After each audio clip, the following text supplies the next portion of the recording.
नमस्कार विद्यार्थी मित्रांनो, स्वागत आहे तुमचं एक्सलन्स अकॅडमी या माझ्या यूट्यूब चॅनलवर। आज आपल्याला भारतीय राज्यघटनेतील मूलभूत हक्क या प्रकरणाबद्दल अभ्यास करायचा आहे। हे प्रकरण राज्यसेवा, कंबाईन PSI ST आहे, ASO, त्याचबरोबर ग्रुप सी, तसेच सरळ सेवा, पोलीस भरती, तलाठी, आरोग्य सेवक, ZP व इतर तत्सम परीक्षांसाठी अतिशय महत्त्वाचं व उपयुक्त असणारं प्रकरण। मूलभूत हक्क या प्रकरणावर प्रत्येक परीक्षेमध्ये म्हणतो MPSC चा असेल किंवा ग्रुप बी किंवा ग्रुप सी चा असेल, 2 ते 3 प्रश्न प्रत्येक पेपरमध्ये या घटकावर विचारलेले आपल्याला दिसून येतात। जर आपण मागील 5 ते 6 वर्षाच्या प्रश्नपत्रिकांचा किंवा त्या आधीच्या सुद्धा प्रश्नपत्रिकांचा जर अभ्यास केला असेल तर परीक्षेच्या दृष्टिकोनातून अतिशय महत्त्वाचा असणारा घटक आहे हा मूलभूत हक्क। तर या मूलभूत हक्काबद्दलचं जे काही स्वरूप आहे किंवा मूलभूत हक्क कशा पद्धतीनं आपल्याला अभ्यासाला आहे किंवा जागतिक पातळीवर आणि भारताच्या पातळीवर मूलभूत हक्क ही संकल्पना काय आहे ते आपण थोडक्यात समजावून घेऊया। तर आपण सर्वप्रथम मूलभूत हक्काचा इतिहास अभ्यासूया। सुरुवातीला काय आहे मूलभूत हक्काचा इतिहास? मूलभूत हक्काचा इतिहास, आता पहा, मूलभूत हक्काचा इतिहास अभ्यासत असताना आपल्याला आधी लक्षात घेऊया की मूलभूत म्हणजे काय, तर एक बेसिक म्हणतो आपण, म्हणजे काय अत्यावश्यक असणारे हक्क, बरोबर।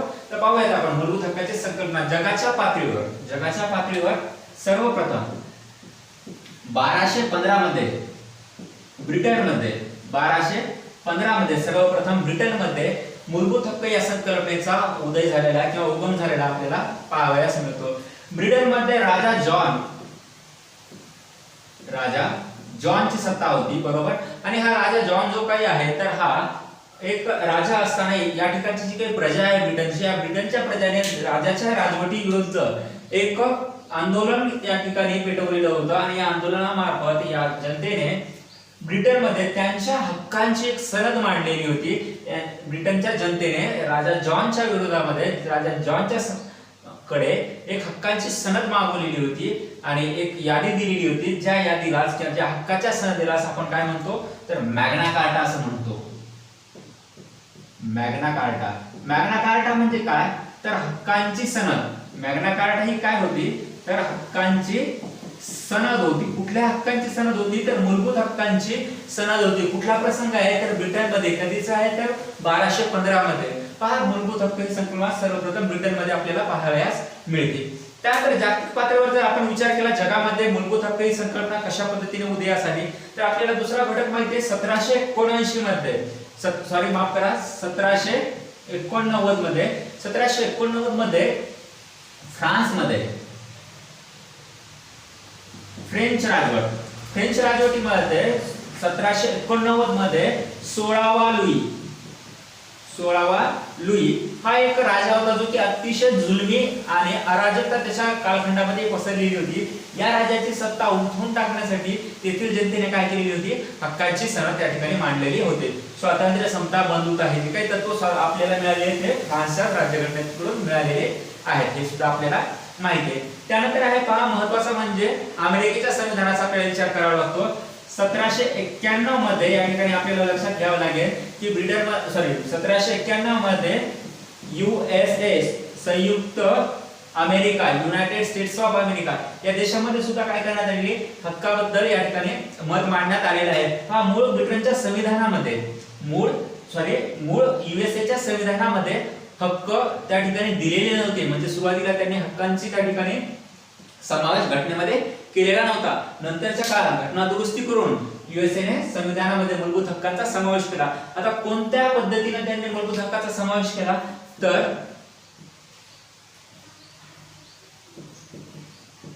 राईट्स ऑफ बिल हे जे काही आहे ते या बिलाच्या मार्फत त्यांनी काय केलेले आहे, USA मध्ये मूलभूत हक्काचे जे काही तरतूद आहे ते घटनेमध्ये समाविष्ट केले। हे झालं जागतिक पातळीवर। परंतु भारताच्या बाबतीमध्ये काय, भारतामध्ये मूलभूत हक्क कशा पद्धतीने उदयास आले ते आपण थोडक्यात समजावून घेऊया।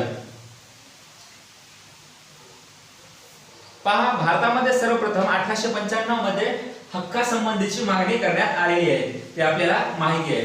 त्यानंतर आपण जाणून घेऊया 1925 मध्ये ॲनी बेझंट यांच्या मार्फत काय करण्यात आलेली आहे, हक्कांबद्दल मागणी सर्वप्रथम करण्यात आलेली आहे. आता ॲनी बेझंटने कोणत्या घटकामार्फत मागणी केलेली आहे, तर कॉमनवेल्थ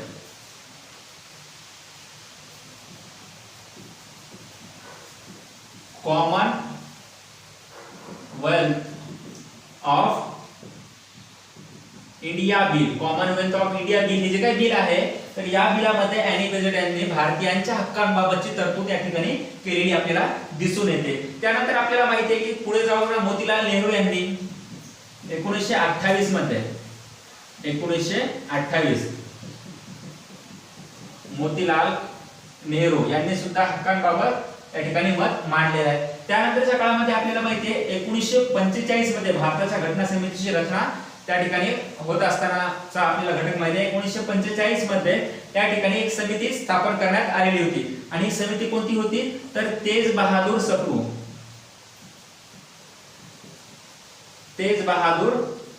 सप्रू यांच्या अध्यक्षतेखाली समिती स्थापन करण्यात आली होती. आणि या समितीने काय सांगितलेलं आहे, तर भारतामध्ये काय असायला पाहिजे, भारताच्या घटनेमध्ये मूलभूत हक्काचा उल्लेख या समितीने केलेला आहे, तेज बहादूर सप्रू समितीने. आता हे झालं घटना समितीच्या आधीच्या सर्व बाबींचा आढावा. परंतु घटना समितीची स्थापना झाल्यानंतर मे 1946 मध्ये कॅबिनेट मिशन नुसार घटना समितीची स्थापना करण्यात आलेली आहे, संविधान समितीची. आणि त्यामध्ये आपल्याला माहिती आहे की एक समिती स्थापन करण्यात आली होती. ती म्हणजे कोणती समिती होती, मूलभूत हक्क समिती. आता ह्या समितीचे अध्यक्ष कोण होते, तर सरदार वल्लभभाई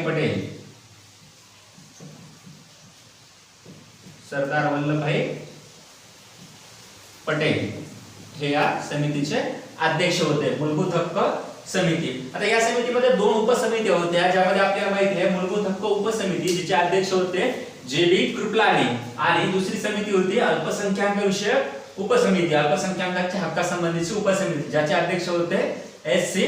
मुखर्जी. हे झालं भारतातील मूलभूत हक्कासंबंधी जो काही इतिहास आहे याच्याबद्दल. मग आता सर्वप्रथम आपण जाणून घेऊया की मूलभूत हक्क म्हणजे काय. तर पहा, मानवाला जगण्यासाठी माणसाला माणूस म्हणून जे निसर्गाने हक्क दिलेले आहेत, या हक्कांच्या पलीकडे घटनेमध्ये कायदे संस्थेने ज्या हक्कांचा समावेश घटनेत केलेला असतो त्या हक्कांना आपण काय म्हणतो, मूलभूत हक्क असे म्हणतो. पहा, लक्षात घ्या, परत एकदा सांगतो, निसर्गतः मिळणाऱ्या हक्कांच्या व्यतिरिक्त ज्या हक्कांचा घटनेमध्ये समावेश केलेला आहे अशा हक्कांना आपण काय म्हणतो, मूलभूत हक्क असे म्हणतो. म्हणजे थोडक्यात काय लक्षात येतं आपल्या, फक्त घटनेमध्ये उल्लेख केलेल्या हक्कांनाच आपण काय म्हणणार, मूलभूत हक्क असे म्हणणार. मग आपल्याला जाणून घ्यावं लागेल की मूलभूत हक्काबद्दल काय आहे भारताच्या संविधानामध्ये. पहा, लक्षात घ्या की जगाच्या पातळीवर सर्वाधिक विस्तृत पद्धतीने मूलभूत हक्क जर कुठल्या घटनेत दिलेले असेल तर ते आहे भारताच्या संविधानामध्ये मूलभूत हक्क विस्तृत दिलेले आहेत. आता त्यामध्ये आपल्याला लक्षात घ्यावं लागेल की मूलभूत हक्कांचं स्वरूप काय आहे किंवा मूलभूत हक्क कशा पद्धतीचे आहेत भारताच्या राज्यघटनेमध्ये. तर पहा, मूलभूत हक्क हे कसे आहेत, भारताच्या राज्यघटनेतील न्यायप्रविष्ट असणारे मूलभूत हक्क आहेत.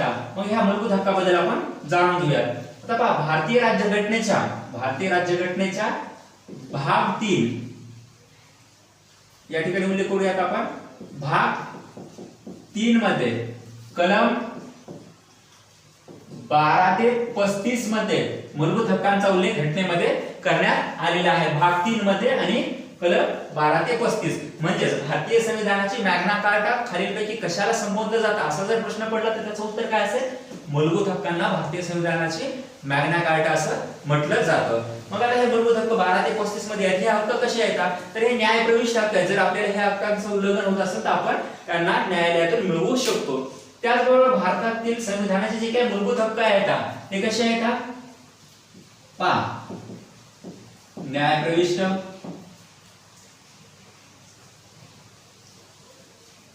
त्याचबरोबर मर्यादित स्वरूपाचे आहेत, अमर्यादित स्वरूपाचे नाही आहेत.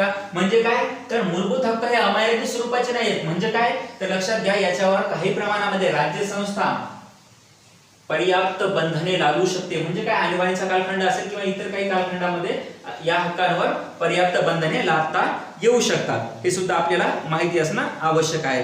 त्याचबरोबर पहा हे हक्क काय करतात, मूलभूत हक्क हे बहुसंख्य जनतेमध्ये अल्पसंख्याकांचे प्रतिनिधित्व सुद्धा हे मूलभूत हक्क करत असतात। आता मूलभूत हक्कामध्ये इतरही काही बाबी येतात ज्या की आपल्याला माहिती गरजेचे आहे। पहा मूलभूत हक्क काय करतात, तर राजकीय लोकशाहीचा आदर्श प्रस्थापित करतात। मूलभूत हक्क काय करतात, तर राजकीय लोकशाहीचा आदर्श सुद्धा प्रस्थापित करतात। मग आपण मूलभूत हक्कामध्ये आपल्याला काही वैशिष्ट्ये आहेत जी की आपल्याला जाणून घेणे महत्त्वाचे आहेत। पहा मूलभूत हक्क हे जे काय येतात ते कशा पद्धतीचे येतात, तर घटनेचा अविभाज्य घटक आहे, घटनेचा अविभाज्य घटक। आता हे मूलभूत हक्क घटनेमधून काढून टाकता येत नाहीत, म्हणजेच काय, तर ते अविभाज्य आहेत, म्हणजे काही प्रमाणात त्यामध्ये बदल करता येतो परंतु ते पूर्णतः घटनेतून काढून टाकले जाऊ शकत नाही। हा सुद्धा घटनेच्या वैशिष्ट्याचा एक महत्त्वपूर्ण भाग आहे। त्याचबरोबर हे मूलभूत हक्क विस्तृत व विश्लेषणात्मक आहेत असं सुद्धा आपण या ठिकाणी उल्लेख केलेला आहे। त्यानंतर आहे पहा काही मूलभूत हक्क जे काय येतात तर ते काय येतात, फक्त भारतीय लोकांनाच प्राप्त आहेत, आणि काही मूलभूत हक्क हे कसे आहेत, तर काही मूलभूत हक्क हे परकीयांना प्राप्त आहेत। मग यामध्ये आपल्याला माहिती पाहिजे केवळ नागरिकांनाच उपलब्ध असणारे जे काही हक्क आहेत, तर मग नागरिकांना उपलब्ध असणारे हक्क कोणते आहेत, नागरिकांना प्राप्त हक्क, नागरिकांना प्राप्त हक्क।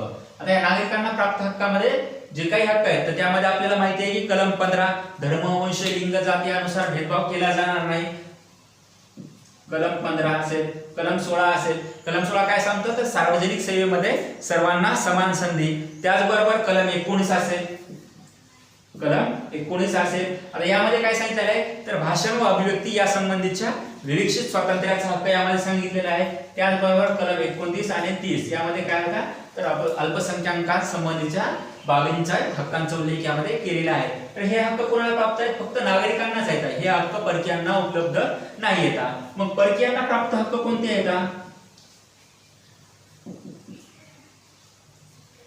परकीय लोकांना प्राप्त असणाऱ्या हक्कांमध्ये कोणत्या हक्कांचा समावेश होतो, तर आपण त्यामध्ये सांगू शकतो कलम 14 असेल, कलम 20 असेल, कलम 14 असेल, कलम 20 असेल। कलम 14 काय सांगतं, तर या ठिकाणी कलम 14 मध्ये कायद्यासमोर समानतेचे तत्व दिले। कलम 20 काय सांगतं, तर यामध्ये आपल्याला अपराधाबद्दलच्या दोषसिद्धीचं स्वातंत्र्य दिलेलं आहे। त्याचबरोबर कलम 21 असेल, कलम 21A असेल, बरोबर, कलम 22 असेल, या सुद्धा बाबी कुठे येतात, तर परकीयांना उपलब्ध असणाऱ्या बाबींमध्ये यांचा उल्लेख आपल्याला करावा लागतो। त्याचबरोबर आपल्याला 23 आहे, 24 आहे यांचा सुद्धा उल्लेख या ठिकाणी परकीयांना प्राप्त हक्कांमध्ये केला जातो। म्हणजे यामध्ये काय, शोषणाविरुद्धचा हक्क, मानवी बिगारी संबंधीचा हक्क, तर त्याचबरोबर जे काही धर्म स्वातंत्र्याचे हक्क त्या सुद्धा हक्कांचा समावेश परकीयांना प्राप्त हक्कांमध्ये होत असतो। हे झालं इत्थंभूत सुरुवातीची प्रास्ताविक माहिती। आता पहा आपण यामध्ये एक उल्लेख केला होता न्याय प्रविष्ट आहेत। आता हे मूलभूत हक्क न्याय प्रविष्ट आहेत म्हणजे काय, तर यांचं उल्लंघन झालं तर आपण काय करू शकतो, न्यायालयामध्ये जाऊन दाद मागू शकतो।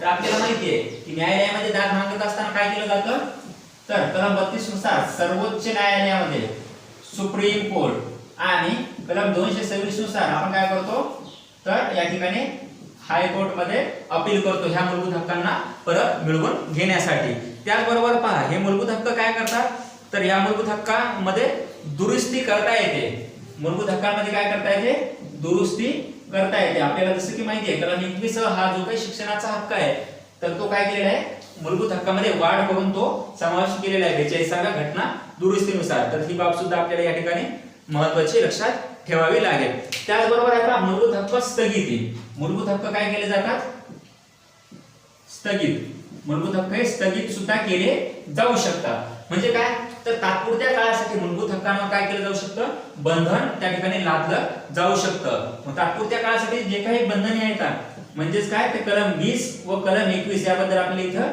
उल्लेख करायचा आहे। तर लक्षात घ्या जेव्हा आणीबाणी सदृश्य परिस्थिती असते तर काय सांगितलंय आपण, तर राष्ट्रीय आणीबाणीच्या काळामध्ये कलम 20 व 21 वगळता इतर सर्व मूलभूत हक्क, कलम 20 व कलम 21 वगळता इतर सर्व हक्क हे काय केले जातात, स्थगित केले जातात। 20 मध्ये काय आहे, तर अपराधाबद्दलच्या दोषसिद्धीचा हक्क, आणि कलम 21 काय, तर जीवित व व्यक्तिगत स्वातंत्र्याचा हक्क आहे जो की काय केला जाऊ शकत नाही, स्थगित केला जाऊ शकत नाही राष्ट्रीय आणीबाणीच्या काळामध्ये। आणि त्याचबरोबर दुसरा एक घटक आहे पहा, तर कलम 19, कलम 19 हा जो काही घटक आहे तर तो काय आहे, तर अंतर्गत अशांतता जो काही घटक आहे तर त्या कारणावरून जर आणीबाणी लागू केलेली असेल, युद्ध किंवा परकीय आक्रमण या कारणावरून जर आणीबाणी लागू केली असेल, काय युद्ध किंवा परकीय आक्रमण या कारणावरून जर आणीबाणी लागू केलेली असेल तर त्यावेळेस कलम 19 मधील हक्क सुद्धा काय त्या ठिकाणी काढून घेतले जाऊ शकतात, काढून घेतले जाणार नाही का.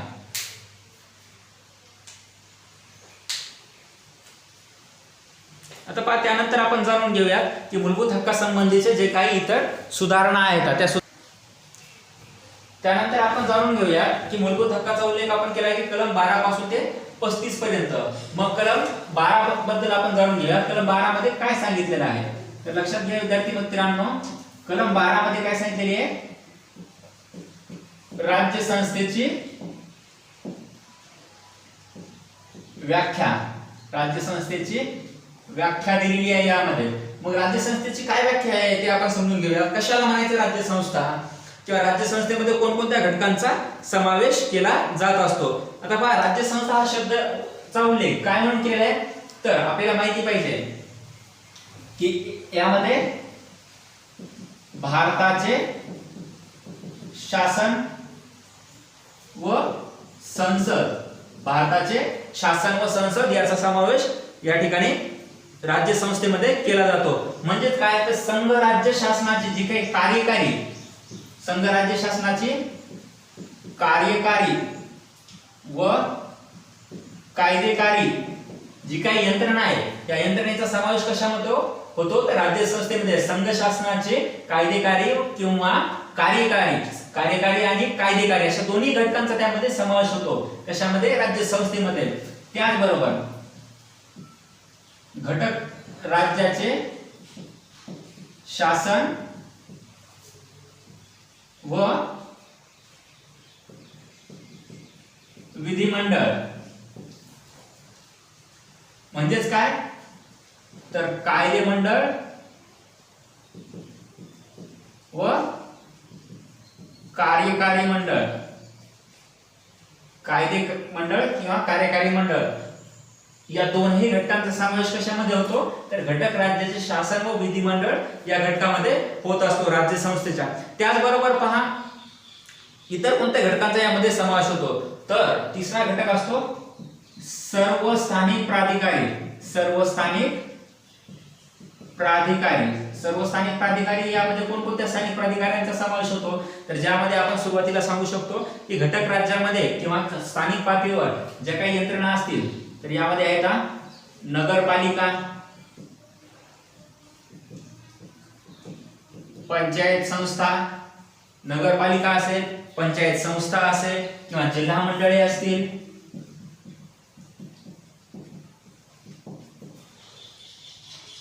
तर या सर्व संस्थांचा समावेश कशामध्ये होतो तर स्थानिक प्राधिकारी या संस्थेमध्ये होतो किंवा स्थानिक प्राधिकारी या घटकामध्ये केला जातो.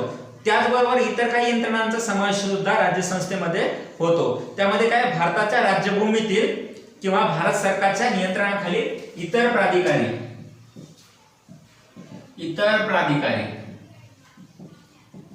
कोणते आहेत तर भारताच्या नियंत्रणाखालील जे काही इतर घटक आहेत तर त्या सर्व घटकांचा कशामध्ये समावेश होतो इतर प्राधिकारी या शब्दामध्ये त्याचा उल्लेख आपल्याला करावा लागतो. आता पहा राज्य संस्था म्हणजे फक्त मग एवढाच अर्थ मर्यादित आहे का तर याच्या पल्ल्यावर जाऊन राज्यघटनेतील ज्या ज्या बाबींबद्दल संदिग्धता निर्माण होत असते त्या सर्व बाबींचा किंवा त्या घटकाचा त्या शब्दाचा अर्थ लावण्याचा जबाबदारी या ठिकाणी सर्वोच्च न्यायालयावर सोपवलेली आहे. एक संविधान आहे. मग संविधानाच्या ज्या काही संकल्पना आहे राज्य संस्था याचा सर्वोच्च न्यायालयाने काय अर्थ लावलेला आहे ते आपण जाणून घेऊयात. आता पहा सर्वोच्च न्यायालयाच्या मते, सुप्रीम कोर्टच्या मते काय आहे राज्य संस्थांमध्ये तर सुप्रीम कोर्टच्या मते, सर्वोच्च न्यायालयाच्या मते अशा सर्व स्थानिक किंवा अशा सर्व संस्था की ज्या संस्थांमध्ये शासनाचं नियंत्रण असतं, शासनाचं नियंत्रण असतं व ज्यांना शासन अर्थपुरवठा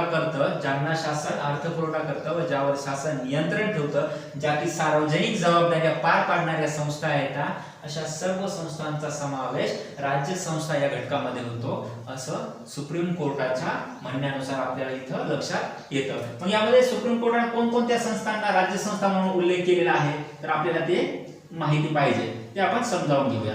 मग पहा, याच्यामध्ये असेल ONGC असेल, त्याचबरोबर LIC ऑफ इंडिया असेल, SBI असेल, बरोबर. ONGC म्हणजे काय तर oil and natural gas corporation असेल, त्याचबरोबर SBI असेल, त्याचबरोबर सेल असेल, steel authority of India limited, life insurance corporation असेल. तर या सर्व संस्थांचा समावेश कशामध्ये होतो तर या राज्य संस्था घटकामध्ये यांचा समावेश केला जातो. हा सुद्धा घटक आपल्याला माहिती असणं आवश्यक आहे. आणि याचबरोबर ज्या काही इतर सहकारी संघटना असतात किंवा सहकारी सोसायटी असतात यांचा मात्र समावेश राज्य संस्था या घटकामध्ये केला जात नाही. जसं की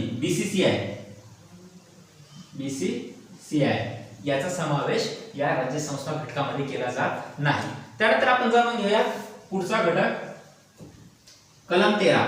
कलम 13 मध्ये कशाचा उल्लेख केला आहे ते आपण समजावून घेऊया.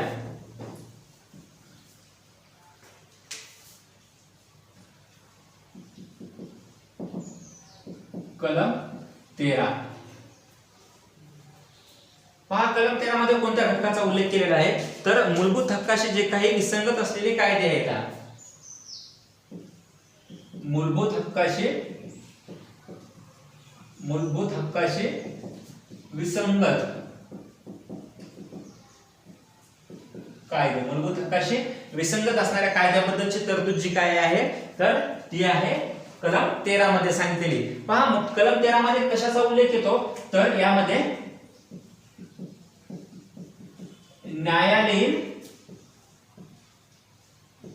पुनर्विलोकनाची जी काही तरतूद आहे तर ही तरतूद आपण कोणाकडून स्वीकारलेली आहे तर USA च्या संविधानातून आपण ही तरतूद स्वीकारलेली आहे. आणि या तरतुदीचा उल्लेख कुठे आहे तर कलम 13 मध्ये दिलेला आहे, हे सुद्धा आपल्या लक्षात येतं. आता पहा, यामध्ये काय सांगितलेलं आहे तर आपण ते जाणून घेऊयात. कलम 13 नुसार काय तर राज्य संस्था काय करते, मूलभूत हक्काशी विसंगत असणारा एखादा कायदा, मूलभूत हक्काशी विसंगत असणारा कायदा जर संसद किंवा राज्य विधिमंडळ, जर मूलभूत हक्काशी विसंगत असणारा कायदा संसद किंवा राज्य विधिमंडळाने केला असेल तर असा कायदा शून्य करण्याचा अधिकार जो काही आहे तर तो कोणाला दिलेला आहे तर न्यायालयाला दिलेला आहे. असा अधिकार कोणाला दिलेला आहे, न्यायालयाला तो अधिकार दिलेला आहे. मग तो कायदा घटनाबाह्य आहे, म्हणजे काय मूलभूत अधिकाराशी विसंगत असणारा कायदा संसद अथवा राज्य विधिमंडळामार्फत जर केला जात असेल तर त्या कायद्याला घटनाबाह्य घोषित करण्याचा अधिकार तो दिलेला आहे न्यायालयाला. मग यामध्ये आपल्याला लक्षात घ्यायचं आहे की ही जी काही तरतूद आहे न्यायालयाला मिळाली तर हे तरतुदीमध्ये दोन घटक आहेत. कलम 32 नुसार आपण या ठिकाणी आणि कलम 226 नुसार, कलम 32 नुसार आपण सुप्रीम कोर्टात अपील करू शकतो, तर कलम 226 नुसार आपण या ठिकाणी हायकोर्टामध्ये अपील करू शकतो. जर मूलभूत हक्क हिरावले जात असेल, तसा कायदा केला जात असेल तर ते हक्क परत मिळवण्यासाठी कलम 32 नुसार आपण सुप्रीम कोर्टात अपील करतो. हा मूलभूत हक्क आहे. तर उच्च न्यायालयामध्ये जर आपण अपील करत असो तर त्या ठिकाणी कलम 226 नुसार अपील केली जाते, परंतु कलम 226 मध्ये जो काही हक्क आहे तो मूलभूत हक्क नाहीये, ही बाब या ठिकाणी लक्षात घ्या. कलम 226 मधला हक्क हा मूलभूत हक्क नाहीये, ही बाब अतिशय महत्त्वपूर्ण आहे. परीक्षेत प्रश्न विचारला जाऊ शकतो, तर त्या अनुषंगाने ही बाब माहिती असणं गरजेचे आहे. त्याचबरोबर पहा, या ठिकाणी आपल्याला दुसरा एक शब्द येतो मूलभूत हक्काशी विसंगत असणारा कायदा. मूलभूत हक्काशी विसंगत असणारा कायदा, या ठिकाणी आपण पाहूयात कायदा म्हणजे काय. तर मूलभूत हक्काशी विसंगत असणारे कायद्याचा उल्लेख आपण केला, परंतु नेमकं कायदा कशाला म्हणायचं, कायद्यामध्ये कोणकोणत्या घटकांचा या ठिकाणी समावेश होतो, या सुद्धा बाबी या ठिकाणी आपल्याला समजून घेणे गरजेचे आहे. कायद्यामध्ये कोणकोणते कायदे असतात तर पहा, त्यामध्ये आहेत कायमस्वरूपी कायदे.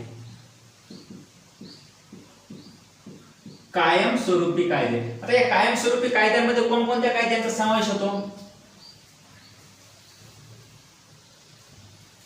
कायमस्वरूपी कायद्यांमध्ये कोणकोणत्या कायद्यांचा समावेश होतो तर पहा, संसद किंवा राज्य विधिमंडळ. कायदा म्हणजे काय या शब्दामध्ये या ठिकाणी परीक्षेत प्रश्न विचारला जाऊ शकतो की खालीलपैकी कोणत्या घटकाला कायदा असं म्हटलं जाईल. तर त्यामध्ये आपल्याला माहिती पाहिजे की कायमस्वरूपी कायदे. कायमस्वरूपी कायदे कोणकोणते असतात? संसद किंवा राज्य विधिमंडळाद्वारे जे कायदे केले जातात त्या कायद्यांना आपण काय म्हणतो? कायमस्वरूपी कायदे असं म्हणतो. त्याचबरोबर आहे पहा तात्पुरते कायदे. आता तात्पुरते कायदे कोणते असतात तर तात्पुरते कायदे येतात राष्ट्रपती किंवा राज्यपाल यांचे काय वटहुकूम किंवा अध्यादेश, राष्ट्रपती किंवा राज्यपाल यांच्या मार्फत जे वटहुकूम किंवा अध्यादेश काढले जातात तर यांना आपण काय म्हणतो? तात्पुरते कायदे म्हणून यांना आपण ओळखतो. हे सुद्धा आपल्याला माहिती पाहिजे. राष्ट्रपती कोणत्या कलमानुसार वटहुकूम काढतात तर कलम 123 नुसार आणि कलम 213 नुसार काय करतात? राज्यपाल वटहुकूम काढत असतात. यांना आपण काय म्हणतो? तात्पुरत्या स्वरूपातील कायदे असं म्हणतो. त्याचबरोबर तिसरा घटक आहे पहा वैधानिक कार्यकारी कायदे. तिसरा घटक आहे वैधानिक कार्यकारी स्वरूपाचे जे काही कायदे असतात ते कायदे. आता यामध्ये कोणकोणते कायदे असतात तर पहा, प्रदत्त विधिविधाने असतील किंवा आदेश असतील, पोट नियम असेल या कायद्यांचा यामध्ये समावेश होतो. आणि चौथा घटक आहे रूढी, परंपरा किंवा प्रथा या घटकांचा सुद्धा समावेश कशामध्ये होतो? कायदा. या सर्व बाबींशी विसंगत असणारा कायदा जर संसद किंवा राज्य विधिमंडळ करत असेल तर तो काय असतो? मूलभूत हक्काशी विसंगत असणारा कायदा असतो. व तो शून्य करण्याचा अधिकार कोणाला आहे तर न्याय यंत्रणेला तो अधिकार आहे. त्यानंतर या ठिकाणी आपल्याला अभ्यासायचे पहा घटनेतील हक्क. आता घटनेतील हक्क किती येतात सद्यस्थितीमध्ये? 6 प्रकारचे हक्क सद्यस्थितीमध्ये घटनेमध्ये येतात. मूळ संविधानामध्ये किती हक्क होते या ठिकाणी? मूळ संविधानामध्ये 7 हक्क होते.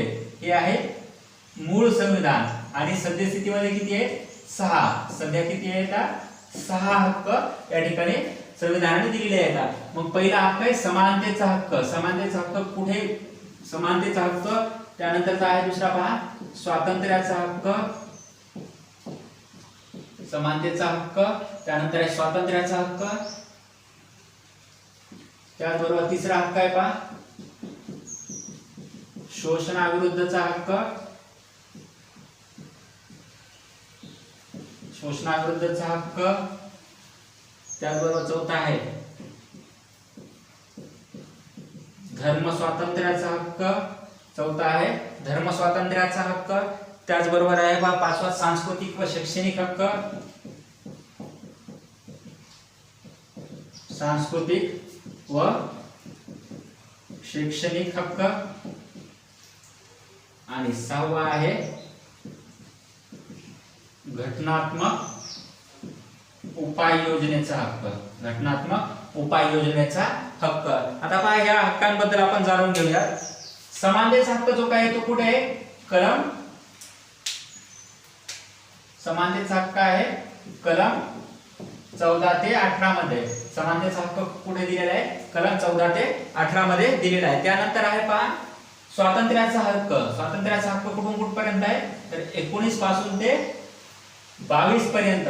शोषणाचा जो हक्क आहे तो कुठून कुठपर्यंत आहे तर कलम 23 व 24 मध्ये शोषणाचा हक्क आहे. तर धर्म स्वातंत्र्याचा हक्क कुठे आहे?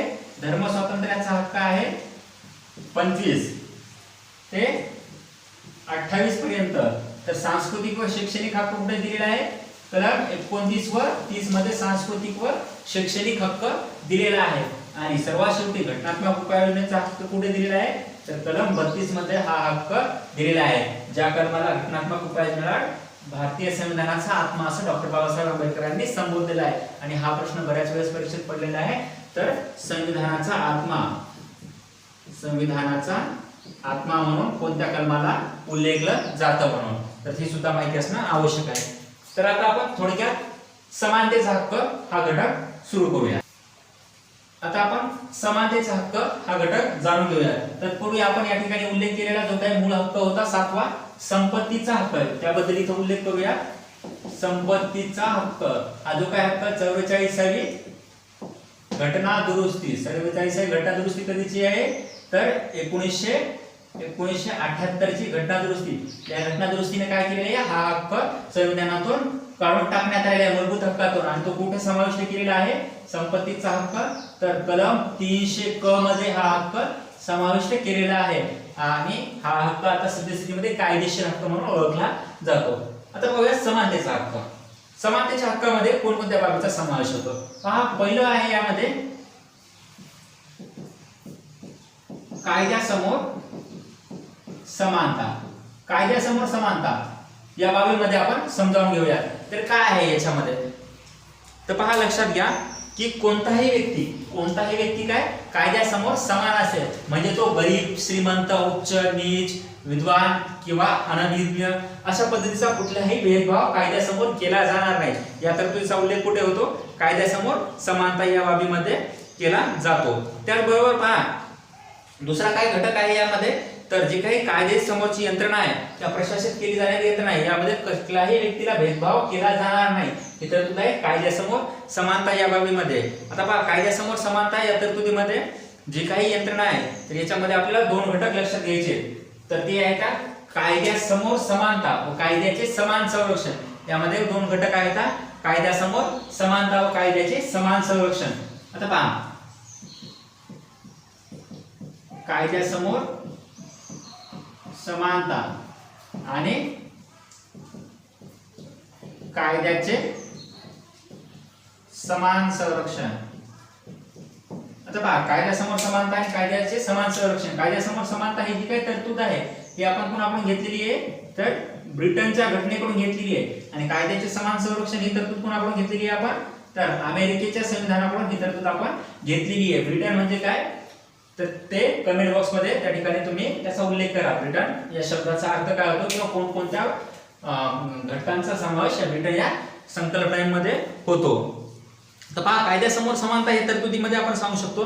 तर कायद्यासमोर समान कोणाला समानता दिलेली असेल कायद्यासमोर तर या ठिकाणी व्यक्ती किंवा समुदाय यांना काय केलं जातं कायद्यासमोर समानता दिली जात असते. मग त्यामध्ये गरीब श्रीमंत उच्च नीच या पद्धतीने भेदभाव केला जाणार नाही. त्याचबरोबर पहा न्यायालयामध्ये प्रशासित केला जाणारा सर्व कायदा, न्यायालयामध्ये प्रशासित केला जाणारा कायदा काय असेल, कायदा सारखाच असेल सर्वांसाठी.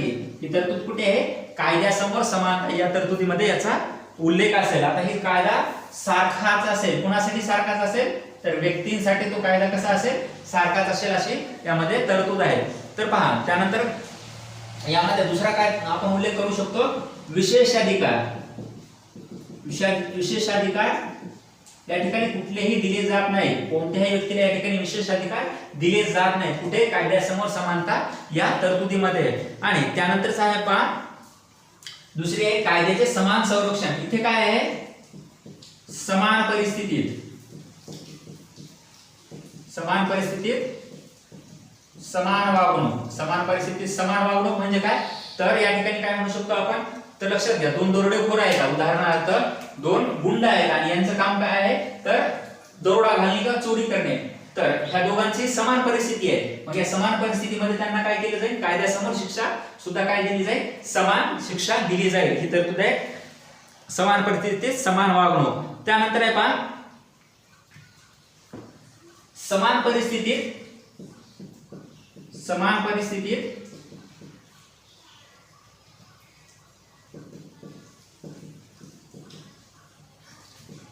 एखादा कायदा समान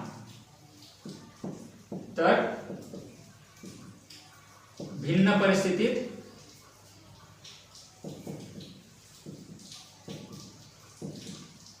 भिन्न कायदा. आता पहा समान परिस्थितीमध्ये समान कायदा तर भिन्न परिस्थितीमध्ये भिन्न कायदा ह्या संकल्पनेचा अर्थ आपण या ठिकाणी समजावून घेऊया.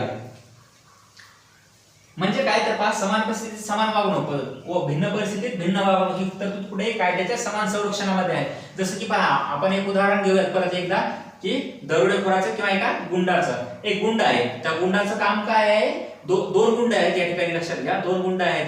त्यांचं काम काय आहे तर ते काय करतात, मर्डर करतात, म्हणजेच काय, खून करतात. आणि ह्या दोघांनी काय केलेलं आहे तर सारखाच गुन्हा केलेला आहे.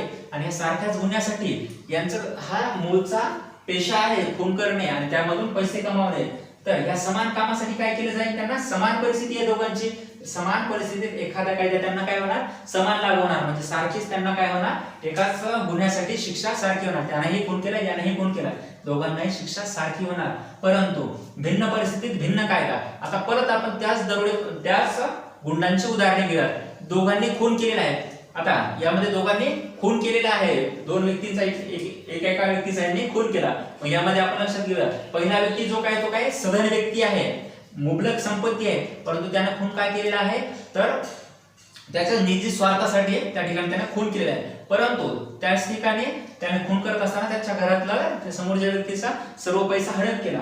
आणि दुसरा जो व्यक्ती आहे तर तो काय आहे, त्यानेही त्या ठिकाणी खून केलेला आहे, परंतु त्याच्या खून करण्यामागचं कारण काय तर त्याने स्वतःचा प्राण वाचवत असताना त्याच्यावर जीवघेणा काय करण्यात आलेला होता, आत्मघातकी हल्ला करण्यात आलेला होता. तो हल्ला त्याने त्यापासून वाचण्यासाठी स्वतः काय केलेला आहे तर त्या ठिकाणी समोरच्या व्यक्तीवर अटॅक केला आणि त्यामध्ये त्याचा प्राण गेला आहे, म्हणजे तोही काय झाला, खून झालेला आहे. परंतु यांची परिस्थिती काय होती, दोघांची खून करण्याची भिन्न होती. दुसऱ्या व्यक्तीला साहजिकच काय होईल तर त्या ठिकाणी शिक्षा कमी त्या ठिकाणी मिळेल, म्हणजेच काय, भिन्न परिस्थितीत भिन्न कायदा लागू होणे. आता पहा, कायद्यासमोर समानता ही जी काही तरतूद आहे तर याला काही अपवाद आहेत. जसं की आपल्याला माहिती आहे, राष्ट्रपती किंवा राज्यपाल भारतामध्ये जे काही त्यांना काय असतात, विशेष अधिकार असतात, म्हणजेच त्यांना त्यांच्या पदावधी दरम्यान कुठल्याही पद्धतीचा फौजदारी कायदा त्यांच्यावर दाखल करता येत नाही. त्याचबरोबर त्यांच्या पदावधीच्या पूर्वी त्यांनी केलेल्या कार्यासाठी ते जबाबदार नसतात. तर ही सुद्धा बाब आपल्याला या ठिकाणी लक्षात ठेवावी लागेल. त्याचबरोबर संसदेचे जे सदस्य असतात त्यांच्यावर सुद्धा संसद किंवा राज्य विधिमंडळाचे त्यांच्यावर सुद्धा कुठल्याही कार्यकाळामध्ये त्यांच्यावर सुद्धा संसदेच्या कामकाजाच्या काळामध्ये किंवा राज्य विधिमंडळाच्या कामकाजाच्या काळामध्ये खटला चालवला जात नाही. त्याचबरोबर संसदेमध्ये जे काही कामकाज आहे तर त्या कामकाजावर सुद्धा कुठल्याही न्यायालयामध्ये आक्षेप घेतला जात नाही. तर ह्या तरतुदी काय तर याला अपवाद आहेत. हे झालं कायद्यासमोर समानता कलम 14 बद्दल.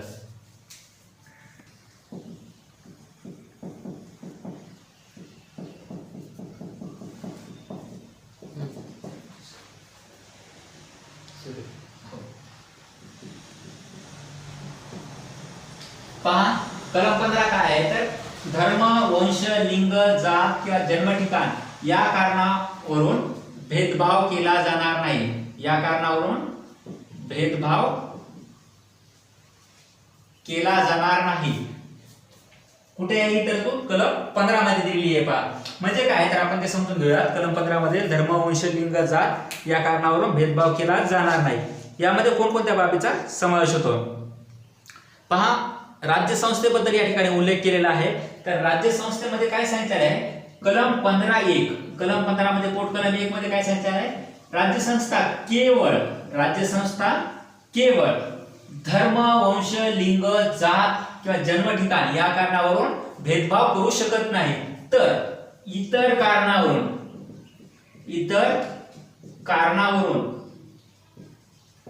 भेदभाव करू शकते. इतर कारणावरून काय आहे, राज्यसंस्था भेदभाव करू शकते. ही तरतूद कुठे आहे, कलम 15(1) मध्ये आहे. तर मग आपण त्या इतर कारणांमध्ये जो काही घटक आहे पहा, केवळ असं या ठिकाणी उल्लेख केलेला आहे. तर त्या केवळ या शब्दामध्ये आपण लक्षात घेऊया.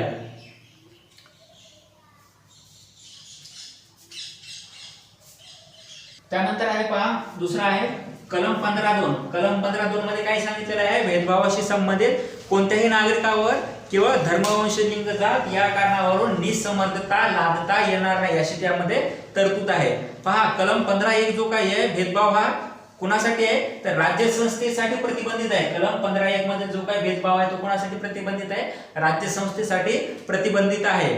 तर तो घटक आपल्याला लक्षात ठेवावा लागेल. त्यानंतरचा दुसरा घटक जो काय आहे तर कलम 15(2) मध्ये तो कोणासाठी आहे, 15(2) मध्ये राज्यसंस्था तसेच खाजगी व्यक्ती किंवा खाजगी संस्था यांना सुद्धा काय करतो, प्रतिबंध करतो. 15(2) मध्ये काय सांगितलेलं आहे, सार्वजनिक उपाहारगृहे असतील, पानवटे असतील, सार्वजनिक मंदिरे असतील, सार्वजनिक ठिकाणे असतील, या ठिकाणी त्या ठिकाणी भेदभाव केला जाणार नाही. ही तरतूद कुठे आहे 15(2) मध्ये आहे. त्यानुसार काय सांगितलं, खाजगी तसेच राज्य संस्थेबद्दल भेदभाव केला जाणार नाही. राज्य संस्था किंवा खाजगी व्यक्ती भेदभाव करू शकत नाही अशी तरतूद कुठे कलम 15(2) मध्ये आहे. आता पहा याला काही अपवाद आहेत. आता याचे अपवाद कोणकोणते आहेत ते आपण समजून घेऊया. केवळ धर्म, वंश, लिंग, जात या कारणावर भेदभाव केला जाणार नाही असा आपण या ठिकाणी उल्लेख केला. मग कोणत्या कारणावर भेदभाव केला जाऊ शकतो, तर पहा राज्य संस्था या ठिकाणी काय करू शकतो, तर महिलांसाठी असेल किंवा बालकांसाठी काय करू शकते, राज्य संस्था काय करू शकते, महिला व तर राज्य संस्था काय करू शकते, तर वेगवेगळे कायदे केवळ महिलांसाठी किंवा बालकांसाठी इतर घटकांसाठी कायदा करू शकते. महिलांसाठी काय, तर महिला व बाल कल्याण मंडळ असेल, महिलांसाठी काही विशेष तरतुदी स्थापन केल्या जाऊ शकतात. त्याचबरोबर महिलांसाठीची आरक्षणाची तरतूद केली जाऊ शकते. त्याचबरोबर बालकांना शालेय बालकांना शिक्षणासाठीची जी काही सुविधा आहे तर ती केली जाऊ शकते. अनिवार्य शिक्षणाची अशा तरतुदी या ठिकाणी भेदभावाच्या केल्या जाऊ शकतात. अशी एक या ठिकाणची महत्त्वाची बाब आहे, ती सुद्धा आपल्याला लक्षात ठेवणं गरजेचं आहे. त्यानंतर आहे पहा, मग याच्यामध्ये दुसरी महत्त्वाची बाब म्हणजे कलम 15(4) नुसार. आता पहा कलम 15 हे झालं कलम 15(3) मध्ये या बाबी काय आहे, तर कलम 15(3) मध्ये. त्यानंतर काय कलम 15(4) मध्ये काय, शैक्षणिक व सामाजिक दृष्टिकोन, शैक्षणिक व सामाजिक दृष्टिकोनातून जे काही मागासवर्ग असेल यांच्यासाठी विशेष तरतूद करण्याचा हक्क या ठिकाणी राज्य संस्थेला दिलेला आहे. तो कुठे आहे, कलम 15(4) मध्ये हा हक्क दिलेला आहे त्यांच्या उन्नतीसाठी. आणि त्याच नंतर आहे पहा महत्त्वाच्या घटकामध्ये, तर जे काही 93वी घटना दुरुस्ती आहे, या 93व्या घटना दुरुस्तीने आपल्याला माहिती आहे की IIT वगैरे या ज्या काही संस्था आहेत तर या संस्थांमध्ये 27% आरक्षण ओबीसीसाठी काय केलेलं आहे, आरक्षित केलेला आहे. तो कुठल्या याचा तरतुदीचा उल्लेख आहे, तर 93व्या घटना दुरुस्तीनुसार तो बदल केलेला आहे. ही सुद्धा बाब या ठिकाणी महत्त्वाची आहे. त्यानंतरची आहे पहा महत्त्वाची तरतूद कलम 15(6).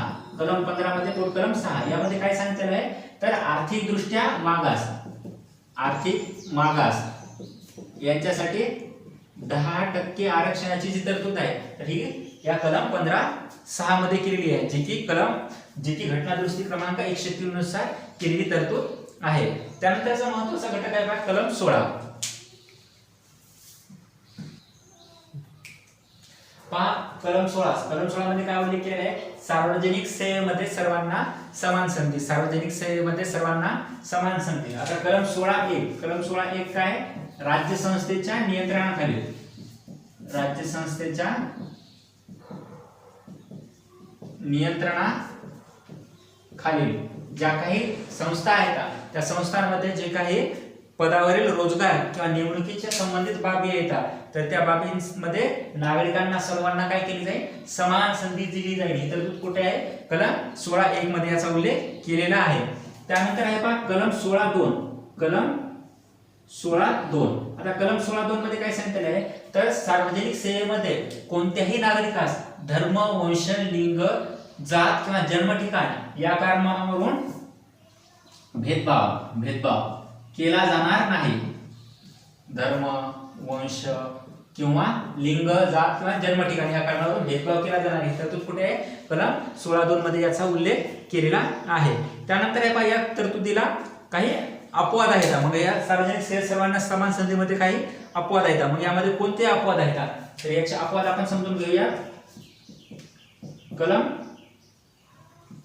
16(3) मध्ये काय सांगितलेलं आहे, तर सार्वजनिक सेवेमध्ये समान संधी लागू होत असताना एखादं घटक राज्य त्या ठिकाणच्या जागांमध्ये स्थानिक उमेदवारांना प्राधान्य देऊ शकतो किंवा स्थानिक उमेदवारांसाठीची जी काही राखीव तरतूद करू शकतं अशी तरतूद सुद्धा केली जाऊ शकते. संसदेद्वारे असा कायदा करण्यात आलेला होता, सार्वजनिक रोजगार कायदा. सार्वजनिक रोजगार कायदा जो काय आहे त्यानुसार काय होतं की एखादा उमेदवार स्थानिक उमेदवार असणं गरजेचं होतं त्या जागेसाठी, परंतु ही तरतूद आता रद्द झालेली आहे. आणि आता अशी तरतूद फक्त की लोकलचा उमेदवार असायला पाहिजे अशी तरतूद कोणत्या राज्यामध्ये आहे, तर फक्त आंध्र प्रदेशमध्ये अशी तरतूद सद्यस्थितीमध्ये लागू आहे.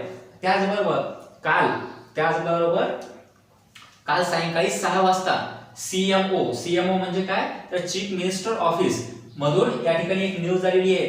तर महाराष्ट्रातील ज्या काही जागा असतील त्या जागांसंबंधीची महापोर्टल हे नवीन एक पोर्टल लॉन्च करण्यात आलेले आहे. आणि त्यामध्ये काय सांगितलेलं आहे, सीएमओ द्वारे काल 6 वाजता की भूमिपुत्रांनाच काय केलं जाते, या ठिकाणी जागांमध्ये प्राधान्य दिलं जाईल, म्हणजे ज्यांच्याकडे भूमिपुत्र डोमेसाईल सर्टिफिकेट असेल त्यांनाच या ठिकाणी काय असेल तर हे फॉर्म भरता येतील महाराष्ट्रातील. म्हणजे काय तर एक स्थानिक रहिवासाची अट त्या ठिकाणी टाकलेली आहे कलम 16(3) मध्ये. त्यानंतर आहे पहा कलम 16(4) मध्ये. कलम 16(4) मध्ये काय सांगितलेलं आहे तर त्या ठिकाणी आरक्षणाशी संबंधित जे काही तरतूद आहे ती त्यामध्ये दिलेली आहे. कलम 16(4) मध्ये अनुसूचित जाती किंवा अनुसूचित जमाती 16(4) एससी किंवा एसटी यांच्या संबंधीचे जे काही तरतुदी त्या कुठे आहेत कलम 16(4) मध्ये दिलेले आहेत.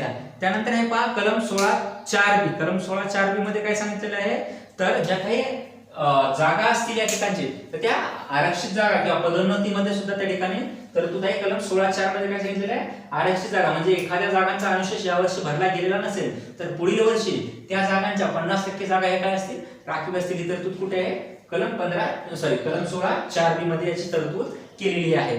त्यानंतर आहे पहा महत्त्वाची तरतूद कलम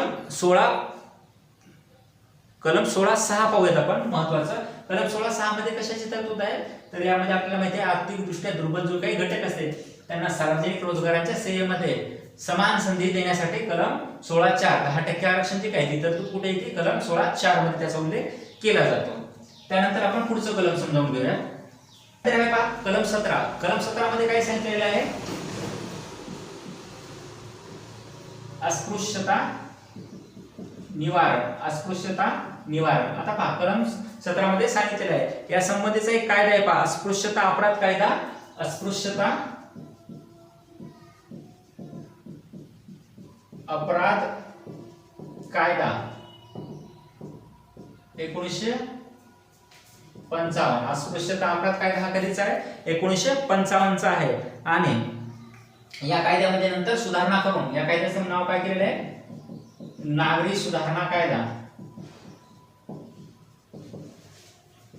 नागरी सुधारणा कायदा असं त्या कायद्याचं या ठिकाणी बदल केलेला आहे. नागरी अधिकार सुधारणा कायदा किंवा नागरी सुधार कायदा म्हणून यामध्ये काय केलेलं आहे बदल केलेला आहे अस्पृश्यते संबंधित. आता पहा कायद्याद्वारे काय करण्यात आलेले आहे अस्पृश्यता पाळणे हा निषिद्ध गुन्हा मानण्यात आलेला आहे. म्हणजेच काय तर कोणाला अस्पृश्य म्हणून हिणवलं जाणार नाही किंवा अस्पृश्य हा शब्दाचा उल्लेख सुद्धा केला जाणार नाही यासाठी ही तरतूद अस्पृश्यता निवारणाची करण्यात आलेली आहे. त्याचबरोबर आपल्याला माहिती पाहिजे ज्या काही अत्याचाराच्या केसेस आहेत या अत्याचाराच्या केसेस या अस्पृश्यता अपराध कायदा किंवा नागरी अधिकार सुधारणा कायदा यामध्ये समाविष्ट नव्हत्या अत्याचाराच्या केसेस. म्हणून या ठिकाणी अत्याचाराशी संबंधित जो काही कायदा आहे अनुसूचित जाती व अनुसूचित जमाती कायदा अनुसूचित जाती एससी एसटी ऍक्ट जो काही आहे तो या ठिकाणी स्थापन करण्यात आलेला आहे. 1989 चा अनुसूचित जाती अनुसूचित जमाती जो काही निवारण कायदा आहे तर तो कायदा अत्याचार निवारण कायदा या ठिकाणी स्थापन करण्यात आला आहे. आणि या कायद्यामध्ये कशाच्या केसेसचा समावेश केलेला आहे अॅट्रॉसिटीज. अॅट्रॉसिटीज म्हणजे काय तर अत्याचाराशी संबंधित कायद्यांचा या ठिकाणी उल्लेख त्या कलम 17 मध्ये केलेला आहे. आणि त्यानुसार हा कायदा काय आहे तर अस्पृश्यता पाळणे हा कायदेशीररित्या गुन्हा मानण्यात आलेला आहे. कलम 18. कलम 18 मध्ये कशाचा उल्लेख आहे पदव्यांची समाप्ती.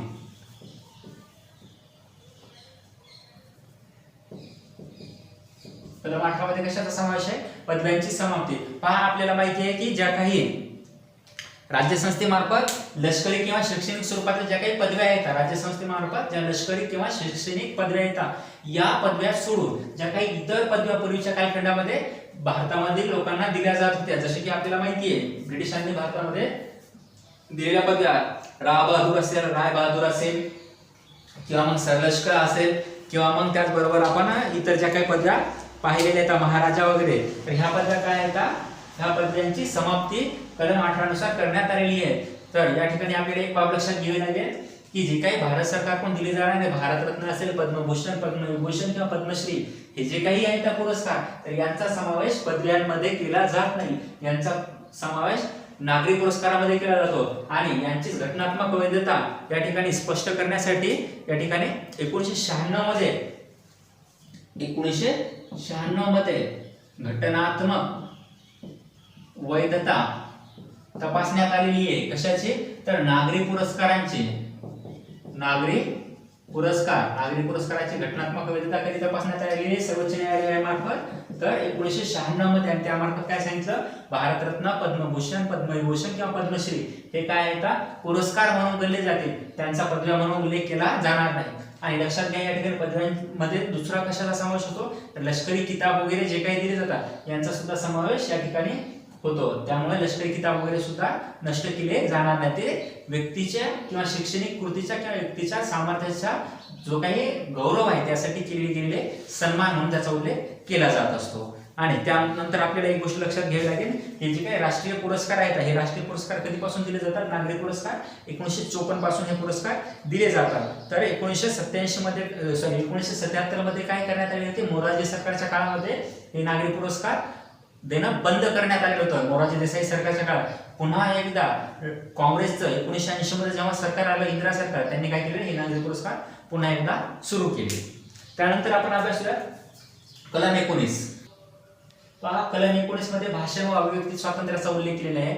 यामध्ये मूळ संविधानामध्ये 6 स्वातंत्र्याचा उल्लेख केलेला होता, परंतु नंतरच्या कालखंडामध्ये आपल्याला लक्षात येतं की 7वा जो काही मूलभूत हक्क आहे, संपत्तीचा हक्क, तो 42व्या घटना दुरुस्तीने संविधानातून काढून टाकण्यात आला मूलभूत हक्क म्हणून, आणि तो कायदेशीर हक्क म्हणून कलम 300 क मध्ये समाविष्ट केलेला आहे. आणि कलम 19 मध्ये 6 प्रकारचे स्वातंत्र्याचे हक्क येतात. यामध्ये पहिला हक्क येतो पहा, भाषण स्वातंत्र्य.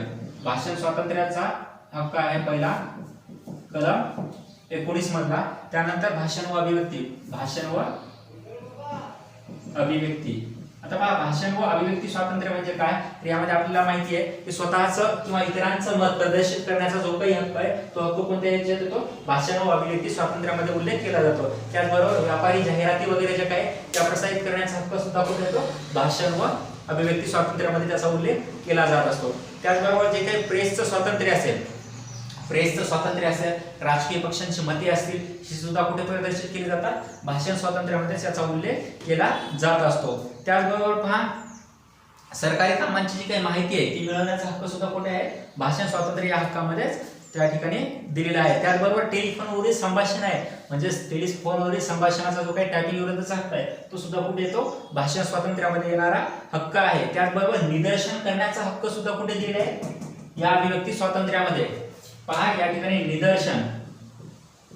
निदर्शनाचा हक्क आहे, परंतु संप करण्याचा हक्क नाहीये. लक्षात घ्या विद्यार्थी मित्रांनो, निदर्शन करण्याचा हक्क आहे परंतु संप करण्याचा हक्क नाहीये, हे आपल्याला या ठिकाणी लक्षात घ्यावं लागेल भाषण स्वातंत्र्यामध्ये. त्यानंतर आहे पहा, दुसऱ्या स्वातंत्र्यामध्ये आपण लक्षात घेऊया त्या ठिकाणी. इथं पहा, भाषण स्वातंत्र्यामध्ये काही मर्यादा येतात. म्हणजे काय? तर पहा, देशाचं सार्वभौमत्व धोक्यात येणार नाही, राष्ट्राची अखंडता संपुष्टात येणार नाही, त्याचबरोबर सर्वोच्च न्यायालयाचे जे काही श्रेष्ठता आहेत ती धोक्यात येणार नाही, त्याचबरोबर देशाची एकता व एकात्मता धोक्यात येणार नाही, किंवा दोन राष्ट्रांमध्ये जे काही परस्पर संबंध आहेत ते दुभावणार नाही, अशा पद्धतीचं वक्तव्य इथं केलं जाणार नाही. अशा पद्धतीची मर्यादा भाषण स्वातंत्र्यामध्ये दिलेली आहे. त्यानंतर आहे पहा, दुसरं स्वातंत्र्य यामध्ये एकत्र जमण्याचे स्वातंत्र्य. एकत्र जमण्याशी संबंधित जे काही स्वातंत्र्य आहे, तर एकत्र जमण्याच्या स्वातंत्र्यामध्ये आपण काय उल्लेख करू शकतो पहा, तर यामध्ये आहे पहा, नागरिकांना शांततेने व विनाशस्त्र, व विनाशस्त्र त्या ठिकाणी सभा घेण्याचा, संमेलन घेण्याचा, मोर्चा काढण्याचा, त्याचबरोबर निदर्शने करण्याचा सुद्धा हक्क यामध्ये दिलेला आहे, परंतु विनाशस्त्र व शांततेने. मग यामध्ये अपवाद जे काही घटक आहेत पहा, याच्यामध्ये कोणकोणत्या बाबींचा आपण उल्लेख करू शकतो, तर पहा, यामध्ये नागरिकांना संप करण्याचा हक्क दिलेला नाहीये एकत्र जमण्याच्या अधिकारामध्ये. त्याचबरोबर यामध्ये एकत्र जमण्याच्या अधिकारामध्ये दुसरा अपवाद काय, तर सार्वजनिक जे काही सुव्यवस्था आहे ती धोक्यात येणार नाही, म्हणजे ट्रॅफिकच्या नियमांचा भंग होणार नाही, हा सुद्धा काय खबरदारी घेणं एकत्र जमण्याच्या स्वातंत्र्यामध्ये गरजेची आहे. आणि याच्यामध्ये आपण काय सांगू शकतो पहा, तर सीआरपीसी ऍक्ट जो काही येते, या सीआरपीसी ऍक्टचं कलम 144 व आयपीसीचं जे काही आहे तर कलम 141 या अंतर्गत या अंतर्गत एकत्र जमण्याच्या स्वातंत्र्यावर काही मर्यादा घालून दिलेल्या आहेत. त्यानंतरचं स्वातंत्र्य आहे पहा, तिसरं संघटनेचं स्वातंत्र्य.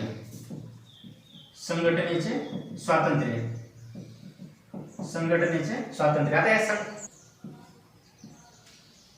त्यानंतर आहे पहा संघटनेचं स्वातंत्र्य. याच्यामध्ये काय, तर विविध संस्था स्थापन करण्याचा, संघटना स्थापन करण्याचा, त्याचबरोबर सहकारी सोसायट्या, युनियन, ट्रेड्स वगैरे जे काही स्थापन केले जातात त्या सर्वांचा हक्क कुठे दिलेला आहे? संघटनेच्या स्वातंत्र्यामध्ये दिलेला आहे. या ठिकाणी लक्षात घ्यावं लागेल. संघटना किंवा संघ स्थापन न करण्याचा किंवा त्या भाग न घेण्याचा नकारात्मक हक्काचा सुद्धा यामध्ये समावेश होतो. संघटना किंवा संघ स्थापन न करण्याचा किंवा त्यात भाग न घेण्याच्या हक्काचा सुद्धा समावेश कुठे होतो? संघटनेच्या स्वातंत्र्यामध्ये होतो. ही सुद्धा बाब आपल्याला लक्षात घ्यावी लागेल. आणि याला अपवाद काय? तर देशाचे सार्वभौमत्व वगैरे जे काही आहे, तर राष्ट्राची एकता असेल, सर्वोच्च न्यायालयाची जी काही काय म्हणू शकतो सर्वोच्चता आहे किंवा दोन राष्ट्रांमध्ये संबंध धुवायणार नाही अशा पद्धतीचा संघटना स्थापन करता येणार नाही, त्याची मर्यादा आहे. त्यानंतर आहे पहा याच्यामध्ये संघटना स्थापन करत असताना सहकारी सोसायटी स्थापन करण्यासंबंधीची तरतूद. आता पहा याच्यामध्ये कोणती तरतूद आहे? सहकारी सोसायट्या. ही तरतूद कोणत्या कोणत्या घटना दुरुस्तीने केलेली आहे? तर घटना दुरुस्ती किती आहे ती? 93व्या घटना दुरुस्तीनुसार ही तरतूद संविधानामध्ये समाविष्ट केलेली आहे संघटनेच्या स्वातंत्र्यामध्ये सहकारी सोसायट्या स्थापन करण्याची. त्यानंतर आहे पहा मुक्त संचाराचे स्वातंत्र्य. आता मुक्त संचाराच्या स्वातंत्र्यामध्ये आपण काय सांगू शकतो? तर देशातील कुठल्याही भागामध्ये या ठिकाणी संचाराचं स्वातंत्र्य दिलेलं आहे, परंतु या ठिकाणी काय केले आहे? संचाराच्या स्वातंत्र्याला काही मर्यादा घातलेल्या आहेत. जे काही स्थानिक जमाती असतील, आदिवासी जमाती असतील, तर त्या जमातीचं स्वातंत्र्य धोक्यात येणार नाही अशा पद्धतीचं मुक्त संचार करता येणार नाही असं त्यावर बंधन आहे. त्याचबरोबर जे काही वैश्यागमन करणाऱ्या व्यक्ती असतील तर त्यांना सुद्धा भारतातील इतर ठिकाणी स्वातंत्र्य त्या ठिकाणी मुक्त संचार करता येणार नाही, जेणेकरून लोकांचं आरोग्य धोक्यात येईल. हा त्याचा अपवाद आहे. त्यानंतरची तरतूद आहे पहा वास्तव्याचा हक्क. आता पहा वास्तव्याच्या हक्कामध्ये काय? तर प्रत्येक व्यक्ती कुठेही जाऊन राहू शकतो भारतामध्ये अखंडतेचं तत्व आहे आणि त्यानुसार तो कुठेही जाऊन राहू शकतो. परंतु याला अपवाद काय आहे? तर पहा जे काही स्थानिक जमाती असतील, आदिवासी जमाती असतील, त्यांची संस्कृती धोक्यात येणार नाही म्हणून काही राज्यांमध्ये आपल्याला जाऊन राहता येणार, काही विशेष भाग जो काही त्यामध्ये आपल्याला जाऊन राहता येणार नाही असं त्या ठिकाणी संविधानात उल्लेख केलेला आहे. त्याचबरोबर जे काही वैश्यागमन करणाऱ्या व्यक्ती असतील किंवा देह विक्री करणाऱ्या व्यक्ती तर त्यांना सुद्धा समाजातील इतर ठिकाणी जाण्याचा किंवा वास्तव्याचा हक्क दिलेला नाहीये. त्यानंतर आपण व्यवसाय स्वातंत्र्यामध्ये आपण सांगू शकतो की प्रत्येक व्यक्तीला कोणताही व्यवसाय किंवा पेशाचं आचरण करण्याचं स्वातंत्र्य संविधानामार्फत दिलेलं आहे, तर ते सुद्धा आपण व्यवसायामध्ये उल्लेख करू शकतो. आणि व्यवसाय स्वातंत्र्याला अपवाद काय? तर अनैतिक व्यापार जे काही असेल, अनैतिक व्यापार म्हणजे काय? अनैतिक व्यापारामध्ये काय सांगू शकतो? महिला व बालकांचा जो काही व्यापार असेल तर तो व्यापारावर बंदी यामध्ये घातलेली आहे. आणि त्याचबरोबर काय? तर जे काही घातक कामं वगैरे येतात, तर घातक कामे किंवा औषधाच्या ठिकाणी व्यक्तीला कामास लावता येणार नाही असे या व्यवसाय स्वातंत्र्यामध्ये आपल्याला सांगता येईल. तर हा झाला आपला एकंदरीत घटक. आपण समानतेचा हक्क पाहिला, कलम 12 पाहिलं, राज्यसंस्थेचा अर्थ काय, कलम 13 पाहिलं, मूलभूत हक्काशी विसंगत असणारे कायदे, कलम 14 पाहिलं, कायद्यासमोर समानता, कलम 15 पाहिलं, धर्म वंश लिंग जात या कारणावरून भेदभाव केला जाणार नाही, 16 मध्ये पाहिलं सार्वजनिक सेवेत समान संधी, 17 मध्ये आपण उल्लेख केला अस्पृश्यता निवारण, 18 मध्ये पाहिलं आपण कायदे पदव्यांची समाप्ती, 19 मध्ये भाषण व अभिव्यक्ती स्वातंत्र्य. तर राहिलेला जो काही घटक आहे तर येणारा जो काही आपला लेक्चरचा भाग असेल त्यामध्ये आपण इतर पुढील मूलभूत हक्कांचा उल्लेख करणार आहोत, ज्यामध्ये स्वातंत्र्याच्या हक्कामध्ये जे काही इतर हक्क असतील त्या हक्कांचा. मग या ठिकाणी या व्हिडिओमध्ये तुम्हाला कुठल्या पद्धतीच्या संदिग्धता असतील, जे काही तुमचे प्रश्न असतील, त्याचबरोबर तुमचं काही सजेशन असेल तर या व्हिडिओमध्ये नक्कीच देण्याचा त्या ठिकाणी सजेस्ट करण्याचा प्रयत्न करा. त्याचबरोबर हा व्हिडिओ तुम्हाला कसा वाटला हे सुद्धा यामध्ये नक्कीच सांगा. आणि जर हा व्हिडिओ तुम्हाला आवडला असेल तर व्हिडिओला शेअर करा, लाईक करा आणि सबस्क्राईब करा. विद्यार्थी मित्रांनो, व्हिडिओला शेअर करा, सबस्क्राईब करा. तुमच्या सबस्क्राईब, लाईक आणि कमेंट्स या घटकांवरच माझा टीचिंगचा जो काही आहे उत्साह तो दिवसेंदिवस वाढणार आहे. त्यामुळे जास्तीत जास्त जणांनी सबस्क्राईब करा व लाईक करा. धन्यवाद.